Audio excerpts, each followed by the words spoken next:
Hey everybody, it's Jason from the Texas Gun Vault, and once again I'm coming to you with another range report. And today's range report is on a highly requested gun for a long time. This is the Stribog SP9A1. So this is the earlier generation of this pistol caliber carbine, or in this case actually a pistol because it has the stabilizing brace. And so this uses a direct blowback system as compared to the A3 that uses the roller delayed system like the MP5.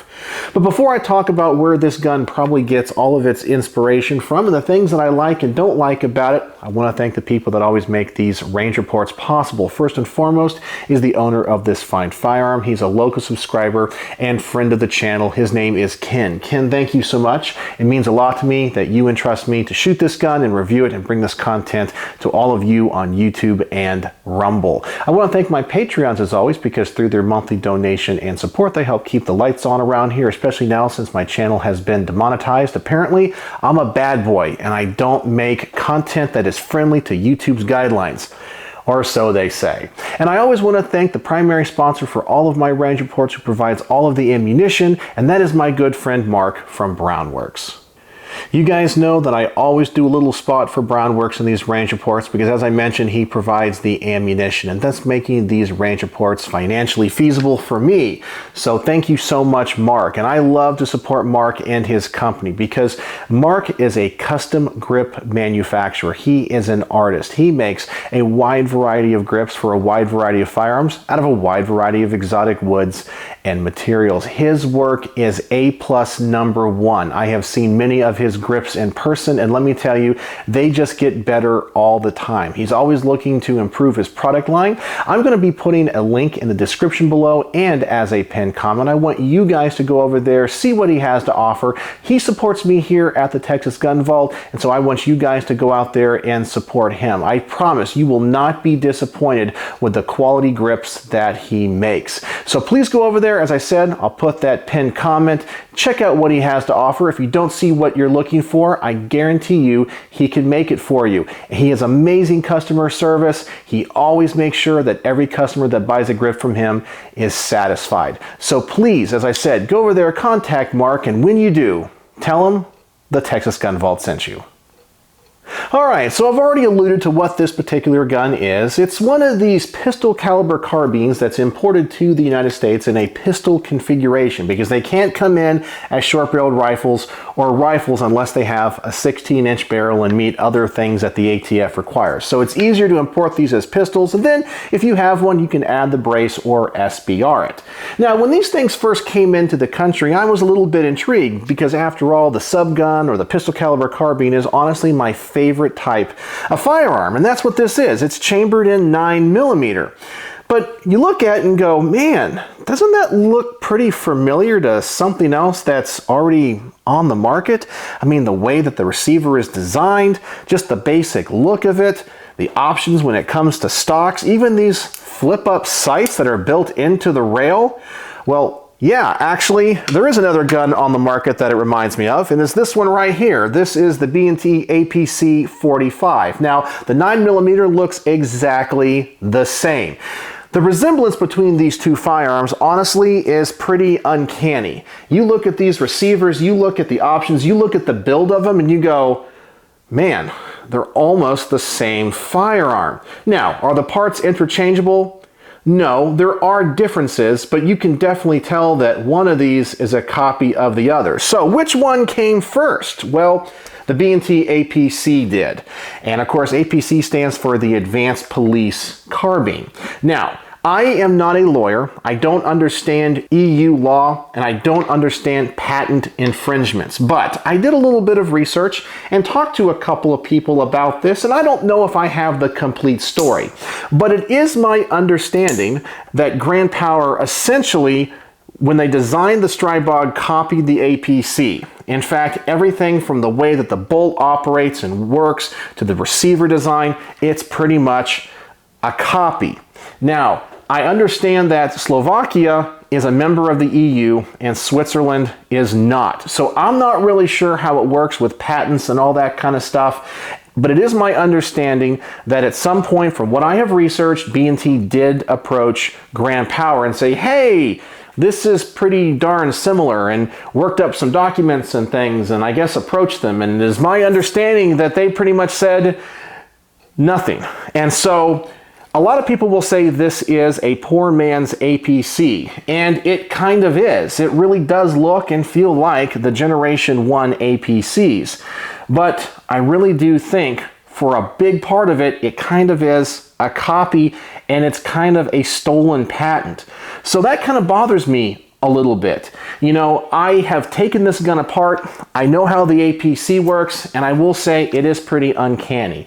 And so maybe what Grand Power is doing is a little bit shady. Now, as I said, I am not an attorney. I don't know engineering. I don't build guns. But from just a common person's perspective, these guns are very similar. And for me, that makes me a little bit concerned when it comes to this particular gun. Not in its quality, but just kind of go, man, if you're going to pretty much rip off another company's design, well, you really should pay them for using their patents. But as I said, I'm not a patent attorney, I'm not an engineer, I'm just a common gun guy that really sees a lot of similarities between this, and I don't really think this gun is so much different that it really is a different gun.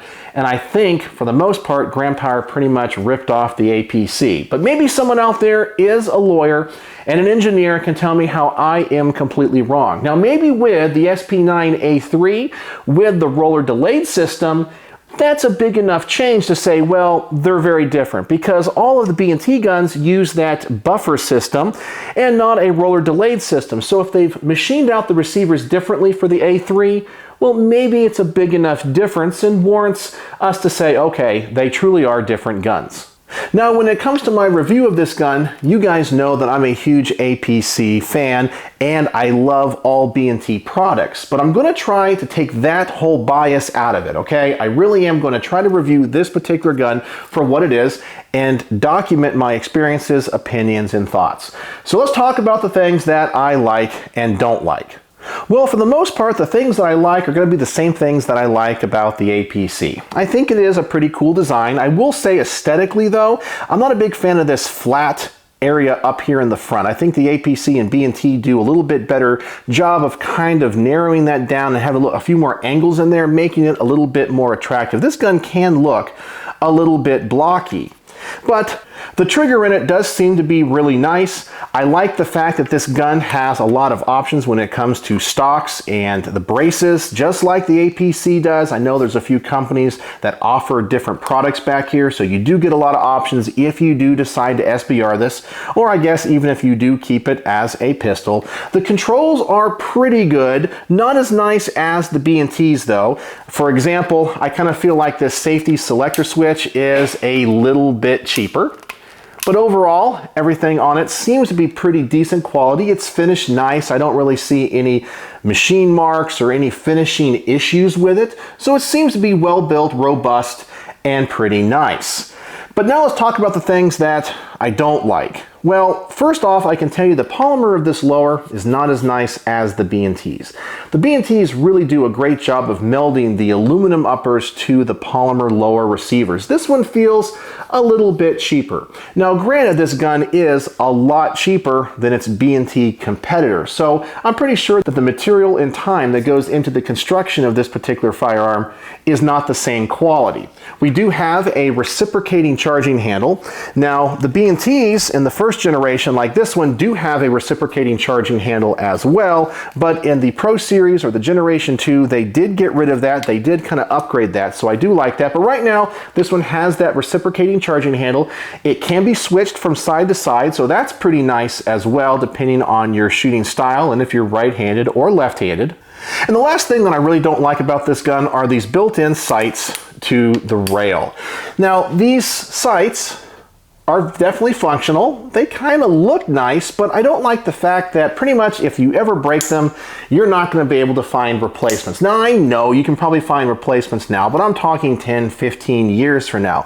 It was one of the complaints that I had with the B&T APC series in their Generation 1. I'm just not a fan. of these flip-up sights. Now, they did get rid of them in the Pro Series and had more of a standard rail that would go out to the front and back of that receiver, and of course put on basic sights that you would normally see. And I understand why they originally put them on there. They were supposed to be low profile, and if they busted off, they were easily replaced. And they were supposed to be just backup sights. They were not designed to be primary sights of any fashion. However, I do like iron sights, especially on pistol caliber carbines. Running these optics can be really nice, but you don't always need it. And I always say sometimes that running iron sights can be a lot of fun and be the true test of a marksman. And I know there are people out there that don't have the greatest vision, and iron sights are a little bit tough, and I totally get that. And I'm not disparaging them. I'm just saying I like robust iron sights on my guns. But that's just a personal preference of mine. But overall, I guess that's the only things that I like and don't like about this gun, but it seems to be well built, and I'm excited to get this to the range. So, let's get this to the range. Now, I'm going to talk a little bit about ammunition in this range report. The main reason I am is I have heard in some of the other reviews that this gun can be a little bit finicky and picky when it comes to certain ammunition types. So I want to start off with a loading that I know is supposed to work in this. 124 grain round-nosed 9mm. So we're going to shoot that first. I'm going to load up one of these magazines. I'm going to test out the accuracy. I'm really curious what the recoil of this gun is going to feel like, especially compared to the B&T APC. Being direct blowback, I do kind of expect it to kick just a little bit, but of course be extremely manageable because it's just 9mm. So I'm going to set up the target at 10 yards, put about 20 or 25 rounds through this thing, just see what the grouping is, how the gun feels, and how the trigger works. So let's see what happens.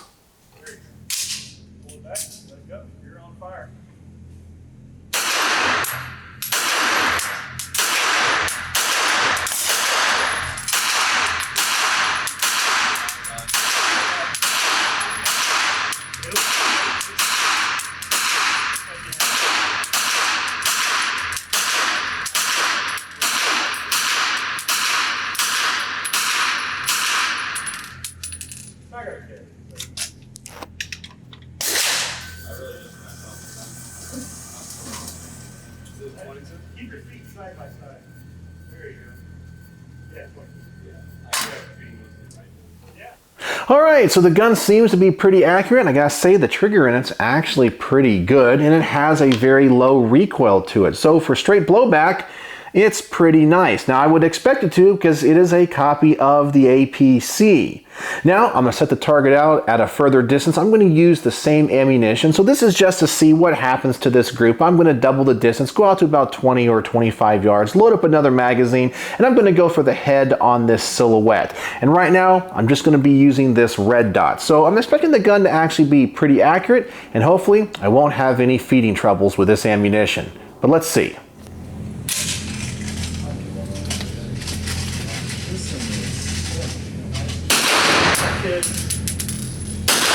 The shelf got it before that's good.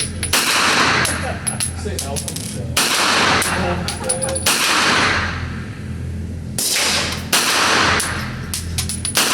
So the damage is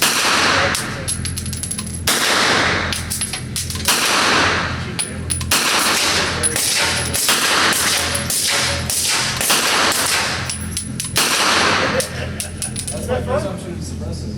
Yeah, it's fun. Yeah, I should have had that one.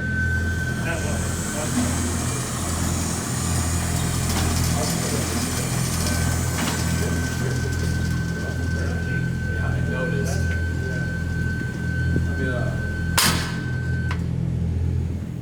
And as expected, the gun is accurate, still feels great, and seems to be a lot of fun to shoot with no issues. So the first ammo test we're going to do now is going to be Winchester 115 grain flat nose. Now, this is just some ammunition that I had in the safe. Now, I do know that when it comes to some of these European subguns, they definitely don't like hollow points. And I have a gun to show you that does not shoot hollow points at all. But the company has fixed it. But this is my GHM-9 short-barreled rifle. Now this is the Generation 1, and I can tell you this gun does not shoot hollow points. I cannot shoot anything like that through it. I have to shoot round nose only or ball ammunition. Now, B&T will accept these back and they will upgrade them for you free of charge and send them back to you. I have just never done that because when it comes to a gun like this, I am perfectly fine just being able to shoot ball ammunition. Now, why does this gun only shoot ball ammunition? I can only speculate. And one of the reasons that some people have said is that in many countries around the world, the use of hollow points is forbidden. It's illegal. Somehow they're considered extra evil rounds. And so when it comes to designing the feed ramps and the chambers of these guns, they don't really think about the American market. And so sometimes these European guns just don't feed hollow points. And that's what I've heard is an issue with the Stribog SP9A1. But we're going to start off with some flat nose rounds first, and then kind of work up the hollow points and see what happens. So I'm going to use some Winchester 115 grain flat nose rounds and just see if the gun functions and if I have any issues. Trigger puts nice. Good. Same hole. Same exact hole. A little low.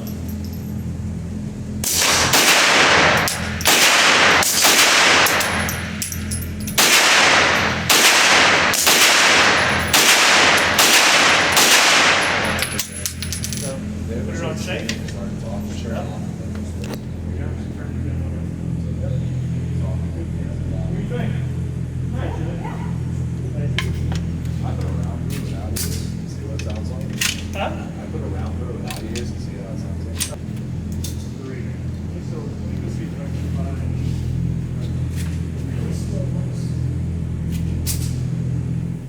And as you saw, we had a failure to feed, and I tried to do a little bit of a close-up there. So the round fed directly up into the receiver, missing the chamber completely. Why was that? I don't know. I didn't have any problem with the ball ammunition, which of course has a round nose. Now this is not a hollow point, it's a flat nose projectile.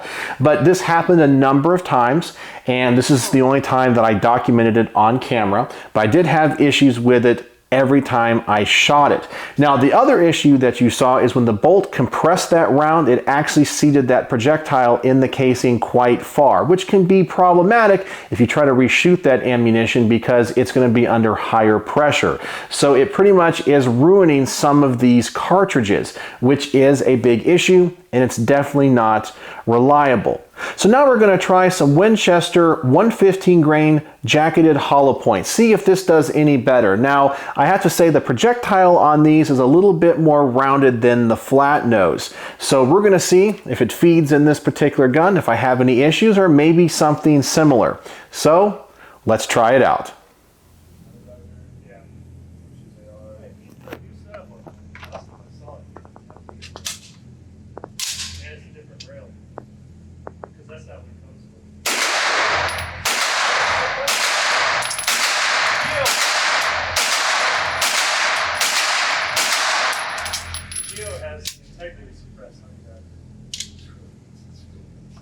You talked about using suppressor on it. They don't usually AR, and I think we did not put it. Right, here's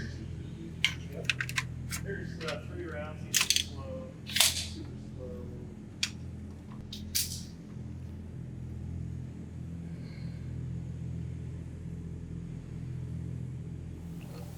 And once again, we have a failure to feed. It's very similar. However, this one just didn't get plunged into the upper receiver. It got caught on the feed ramp.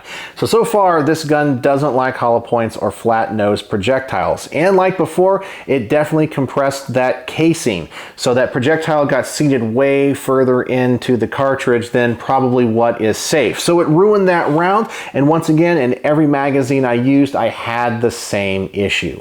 Well, I brought along one other box of ammunition. We're going to use some Remington Golden Saber, a pretty common defensive round here in the United States. Who knows, maybe this one will work and I'll figure out what this gun likes. But so far, it seems to be pretty picky. So let's see how Golden Sabers do.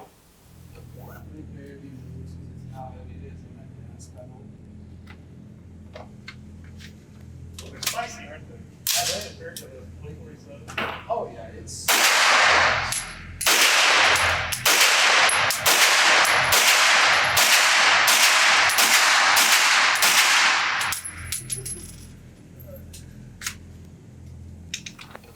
And it appears the Golden Sabers work absolutely fine, so maybe we found a hollow point that this gun likes. This gun definitely likes the heavier projectiles that are going a little bit slower.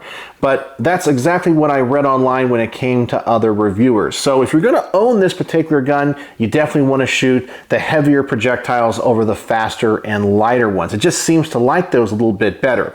But when it comes to all of the other functions of this gun, it ran perfectly fine. The only issues we had with the ammunition was failures to feed. I had no failures to extract or eject. So everything else is working fine. So I think if you figure out what ammunition your particular Stribog likes, I think you're going to be just fine, but you have to be aware of what you're shooting. You just can't go to the store and pick up any box of 9mm, go to the range with this thing and have fun. And I really think for a gun that's trying to be a higher end PCC, well, you just can't have issues like that. But it does run with the right ammunition. It does seem to be accurate. The gun is fun when it's running like it should, and it definitely has low recoil with a pretty good trigger.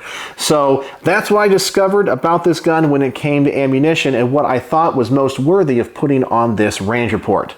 Now, before I give you guys my final thoughts, I always want to give my wife Becky a chance to shoot these firearms. Now, she is not a gun geek like I am. So when she shoots these guns, she goes for comfort and fun. So I'm curious what she's going to think about it. I know she loves the B&T APCs, so she's probably really going to like this gun a lot. The fact that it's a clone of that gun, and I guess the politics involved and the legalities involved in that isn't going to bother her too much. She's just going to go, is the gun fun? Is it accurate? Well, I think it is, but let's see what she thinks.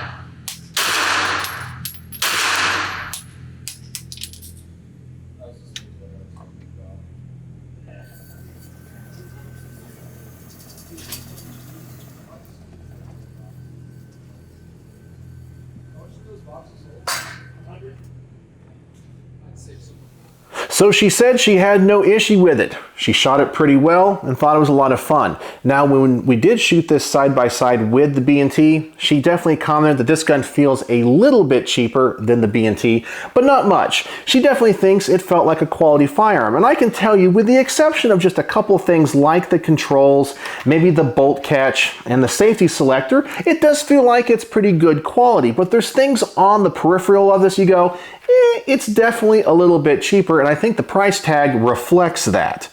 So overall, I think she's happy with it. I'm happy with the performance. And there's one other thing that she did notice about this gun that she did like a lot, and that's the angled foregrip. Now, this is not standard equipment on this particular gun. This is just what the owner, Ken, has added to his firearm. And she really liked that. But it's important to note that if you do own one of these pistols, the angled foregrip is completely legal. But if this was a vertical foregrip with the pistol stabilizing brace, it is very illegal. It becomes in any other weapon. Yeah, US law is really stupid, but the angled foregrip seems to work really well on this Stribog. And normally I don't like angled foregrips, but I like it on this. So if I owned a gun like this, I think that might be an option for me, but I would probably want to SBR this. And I really would like to shoot the SP9A3 and see how the recoil compares to this one with that different locking system. So what are my final thoughts on the Stribog SP9A1 direct blowback pistol caliber carbine, chambered in 9mm, which is obviously a clone or copy, whether it is legal or not, of the B&T APC 9 or 45. Well, it's a pretty good gun. It's a lot of fun. Now, aesthetically, I think B&T has them beat just a little bit. Build-wise, they definitely have it beat just a little bit. But overall, the gun seems to work for the lower price point. My biggest concern, of course, is the ammunition. After all, if you're going to have a gun like this, you want it to be able to be fed any type of 9mm that's decent quality.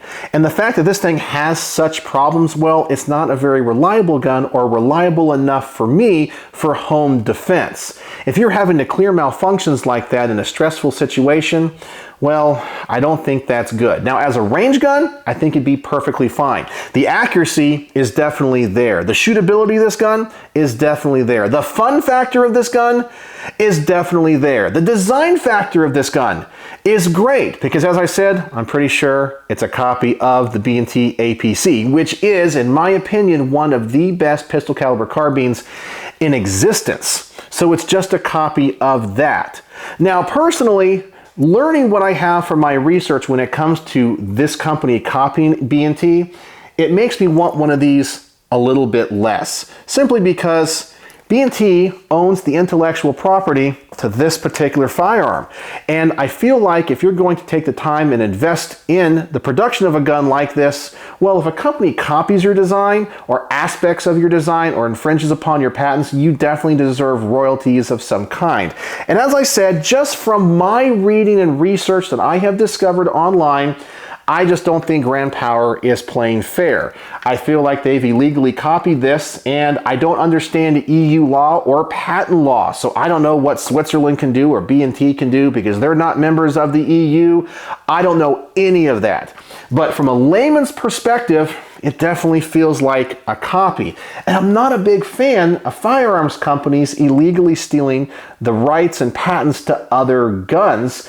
I kind of feel like, well, as long as the patents are good, you should pay them.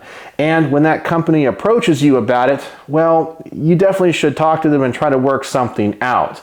But they copy this one way or the other, whether you think it's good, bad, indifferent, legal, or illegal, well, I can't say. All I know is that it definitely seems like a copy of the APC, and because of that, it has many features and functions of the APC with the exception of that issue with the ammo, so you're probably going to like it. It's a good design because what they copied it from is a good design. So the gun itself is actually pretty good. It just has that big ammo issue. Everything about it's nice. The ergonomics, the build's pretty good. Yeah, so I have a lot of good things to say about this gun. So on my star system, how would I rate the Grand Power Stribog SP9A1? Well, I'm going to do my best here and take all of my biases out and my love of B&T out of this and just review this for what this particular gun is. And I have to say, I can give this gun about a 3.5 star out of 5. It's not bad. It just doesn't function with a lot of different types of ammunition. So if you're a reloader and load your own ammo, you can probably come up with a loading for this that's going to run great. The gun's accurate, the trigger's really nice, the breakdown of the gun is really nice. It's well thought out, well built and designed. But having that reliability issue for me is kind of a big thing. Now when it comes to my bias, because you guys know I love B&T and this company I think kind of copied it wrongfully, well, that probably drops it another star or so. So 2.5 or 3 stars. But my unbiased, honest opinion of this gun is 3.5 stars out of 5. It has a lot of potential, and I'm really interested in trying the A3 version with that different locking system. Because as I mentioned, that different locking system and the internals of that receiver definitely make it something different than just a copy of the APC. So there you go, my review on the Stribog SP9A1. Definitely an interesting gun, a gun that I have looked at many times on the gun store shelves and go, maybe I should pick one up. And as I said, I have been looking at those A3 variants, but I definitely would like to shoot one before I ever purchased one or thought about purchasing one. So what do you guys think? Is this a copy of the APC? Is that good, bad? Knowing what you know now about the possible patent infringements, does that make you want the gun more or less? I really kind of want to know your thoughts. And do you guys think I was unbiased in my review? But I tried to tell you all the information that I knew about it. So what do you guys also think about the ammunition issue? I would love to know for all of you guys out there that maybe are reloaders and what you think could be causing this. So let me know in the comment section below. And as always, thanks for watching.